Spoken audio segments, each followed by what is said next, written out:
Hello friends प्रसाद academy आपको स्वागत जनाऊँगी। देखंतु आपण मानक आगो को ओडिशा पब्लिक सर्विस कमिशन तरफ 1008टी पीजीटी टीचर रिक्रुटमेंट आसवाक जाउछि। এই न्यूज़टा मु आपण मानकु आगु मध्य वीडियो करके कही आज भी पूरा क्लीयरली कहीदेवी ता सहित आजिकार न्यूज पेपर रे दिया जाइछि जोटा कि प्रकाश पाइब 1008टी उच्च माध्यमिक पीजीटी पद।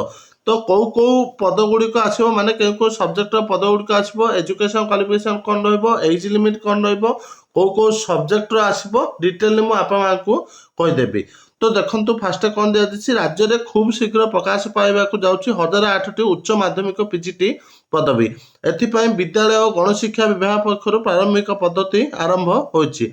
उच्च माध्यमिक विद्यालय में विभिन्न विषय शिक्षक पदवी पूरण पर प्रार्थी मनोनयन करने को ओडिशा लोकसेवा आयोग को सूचना दि जाइछि।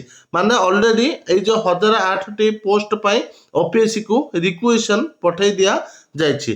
तो चलतु डिटेल रे देखिबा एज लिमिट कौन रहिबो एजुकेशन क्वालिफिकेशन कौन रहिबो को सब्जेक्ट पोस्ट आछिबो कैटेगरी वाइज केते कौन वैकेंसी अछि डिटेल रे देखिबा। तो मु आपण मानको ए लेटरटा मध्य आगुरु भी देखैथिली तो एथिरे डिटेल रे अछि किंतु आपण माने केमती डिटेल रे देखि परिबे मु सेटा भी देखै दोछि। देखंतु आपण गूगल रे Odisha study point .in site को जिबे मु देखै दोछि। देखंतु आपण मानको Odisha study point .in जिबे .in गला परे एठी देखंतु अछि आपनकर अपकमिंग जॉब रे ओपीएससी टीजीटी रिक्रुटमेंट नोटिफिकेशन 2024। तो ये सबूक दि जाइए तो आपण मैंने ये गोटे गोटे करके देखी ने। तो ये गोटे मुझे इंपोर्टेंट पॉइंट कहीदे जोटा कि एज लिमिट ये 21 टू 32 वर्ष रखा जाइए जोटा कि एजटा कैलकुलेसन कर1/1/2024 को बोली। तो 21 टू 32 वर्ष कौन दि जाइए ना तो गवर्नमेंट आपंकर एज रिलैक्सेशन आपण मान 21 22 23 माने यही 3 वर्ष भितर जहाँ भी नोटिफिकेशन आसो 38 वर्ष रही किंतु जदि एटा को एक्सटेंड न करे ताहले जाइए 32 रही पुणी एक्सटेंड करदेला तो आपनकर सेम 38 वर्ष रहिबो।